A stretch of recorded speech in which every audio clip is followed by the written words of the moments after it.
Hello. नमस्कार आदरणीय प्रधानमंत्री जी, कैसे हैं आप? मैं ठीक हूँ। आप कैसी हैं अपर्णा जी? बिल्कुल बढ़िया सर जी, थैंक यू। सबसे पहले मैं बैंगलोर स्टोरी टेलिंग सोसाइटी की ओर से धन्यवाद देना चाहती हूँ कि आपने हमारे जैसे कलाकारों को इस मंच पे बुलाया है और बात कर रहे हैं सर जी। और मैंने सुना है कि आज तो शायद आपकी पूरी टीम भी आपके साथ बैठी हुई है। जी जी, बिल्कुल बिल्कुल सर। तो अच्छा होगा कि आपकी टीम का परिचय करवा दें ताकि मन की बात के जो श्रोता है उनको परिचय हो जाए कि आप लोग कैसा बड़ा अभियान चला रहे हैं। बिल्कुल सर, मैं अपर्णा आत्रेया हूँ। मैं दो बच्चों की माँ हूँ, एक भारतीय वायुसेना के अफसर की बीवी हूँ और एक पैशनेट स्टोरी टेलर हूँ सर। स्टोरी टेलिंग की शुरुआत 15 साल पहले हुई थी जब मैं सॉफ्टवेयर इंडस्ट्री में काम कर रही थी। तब मैं सीएसआर प्रोजेक्ट्स में वॉलंटरी काम करने के लिए जब गई थी, तब हज़ारों बच्चों को कहानियों की माध्यम से शिक्षा देने के मौका मिला। और ये कहानी जो मैं बता रही थी वो अपनी दादी माँ से सुनी थी। लेकिन जब कहानी सुनने वक्त मैं जो खुशी उन बच्चों में देखा, मैं क्या बोलूँ आपको, कितनी मुस्कुराहट थी, कितनी खुशी थी। तो उसी समय मैंने तय किया कि स्टोरी टेलिंग मेरे जीवन का एक लक्ष्य होगा सर। आपकी टीम में और कौन है वहाँ? मेरे साथ हैं Shailaja Sampat.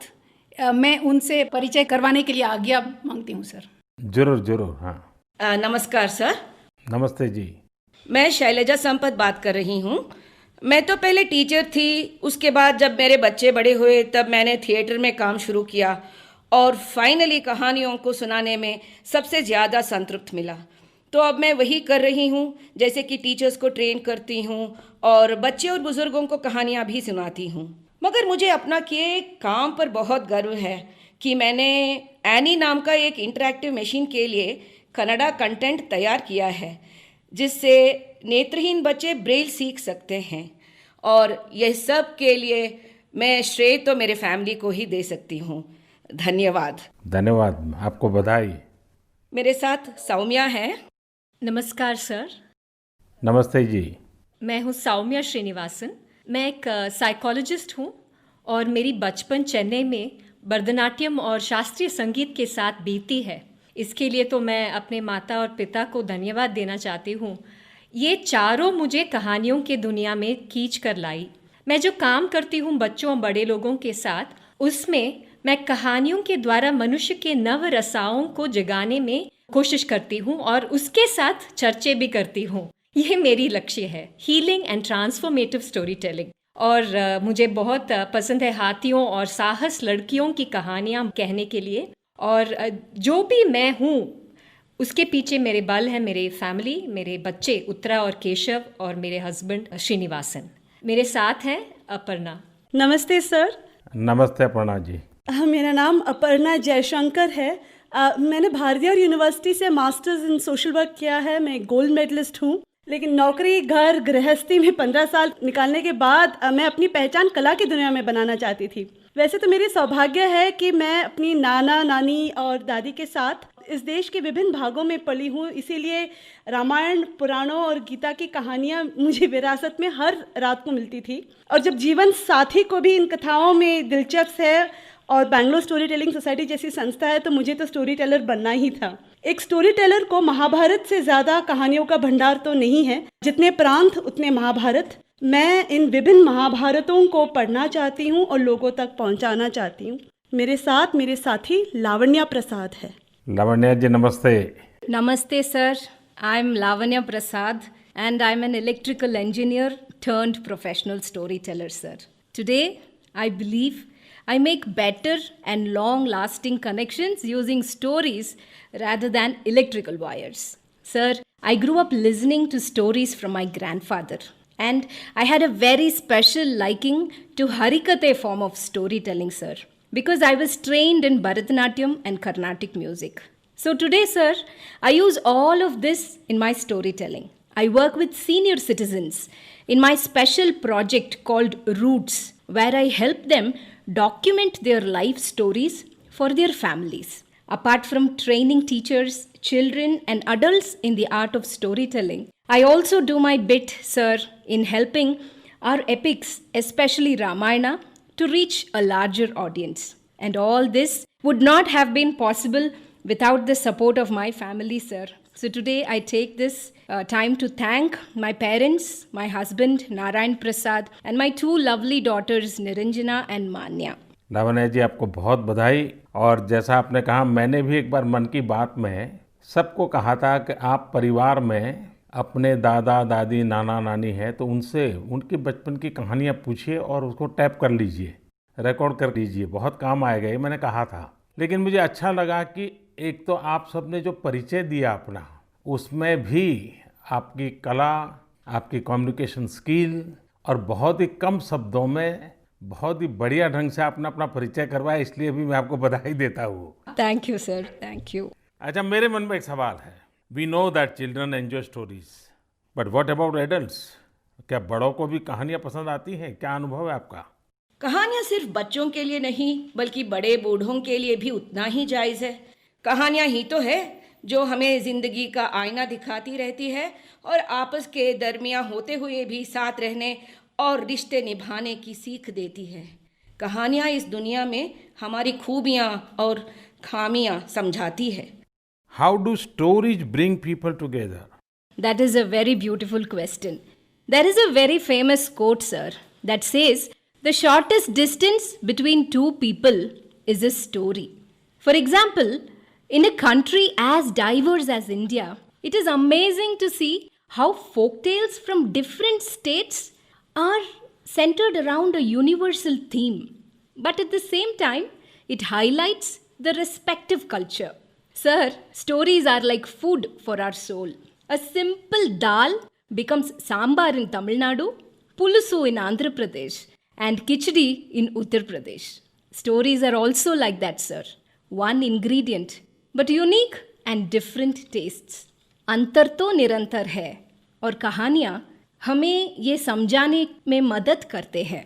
And that is how, sir, the differences disappear and bridges are built. आपकी बात सही है। हमारा देश महान है, विविधताओं से भरा हुआ है। हर व्यक्ति की, हर इलाके की, हर भाषा की अपनी कहानियाँ हैं। इन सब स्टोरीज को प्रिजर्व कैसे करें? क्या लगता है आपको, क्योंकि आपका बड़ा अनुभव है इस क्षेत्र में? It starts from the family. We need to preserve the stories inside the family. Parents, grandparents must pass on the family stories to their children. That is the first point. Second point जो है, oral storytelling should become a part of our curriculum, educational sector, so that it can pass on to the future generation. And then a very important point, sir, that we are very passionate about languages.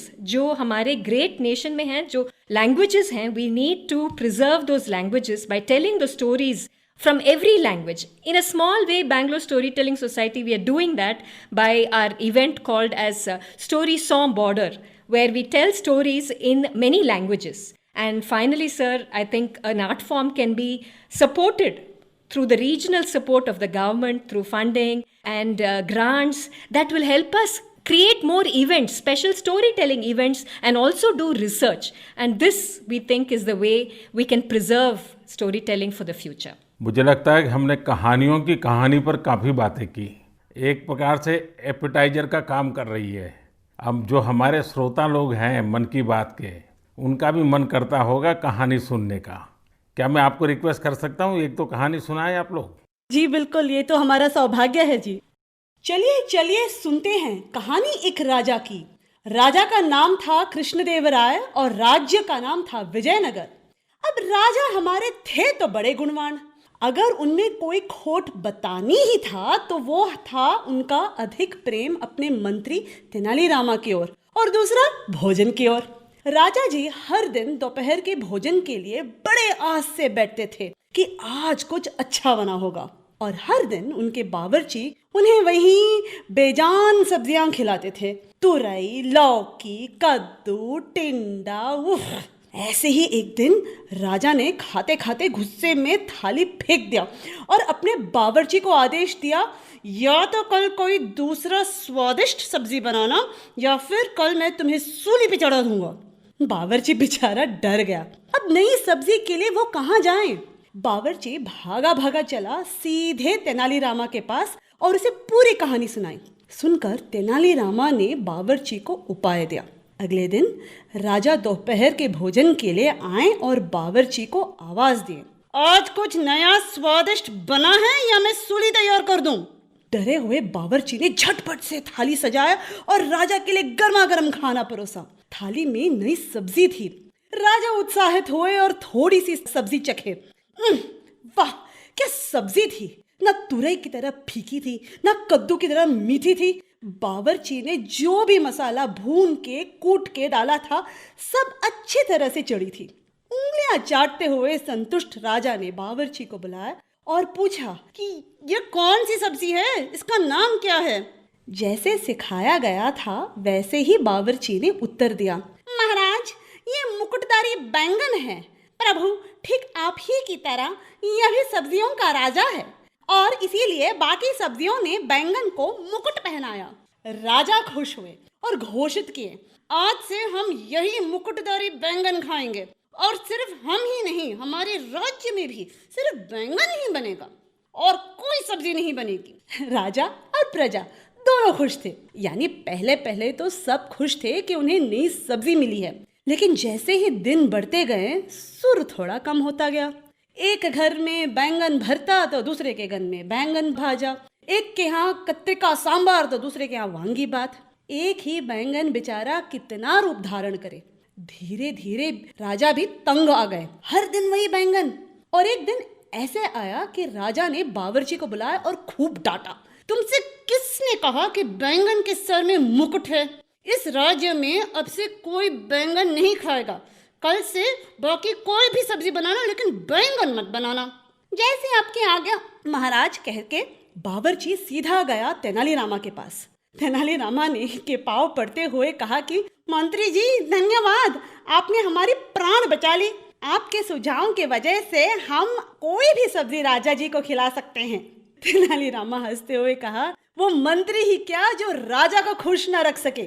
और इसी तरह राजा कृष्णदेवराया और मंत्री तेनालीरामा की कहानियां बनती रही और लोग सुनते रहे। धन्यवाद। आपने बात में इतनी एग्जैक्टनेस थी, इतनी बारीकियों को पकड़ा था। मैं समझता हूँ बच्चे बड़े जो भी सुनेंगे कई चीज़ों का स्मरण रखेंगे। बहुत बढ़िया ढंग से आपने बताया और एक आध स्टोरी और भी सुन सकते हैं। मैं अभी अपर्णा आत्रेया को बुलाती हूँ। नमस्कार सर। नमस्कार जी। सर, मुझे एक प्रश्न पूछनी है।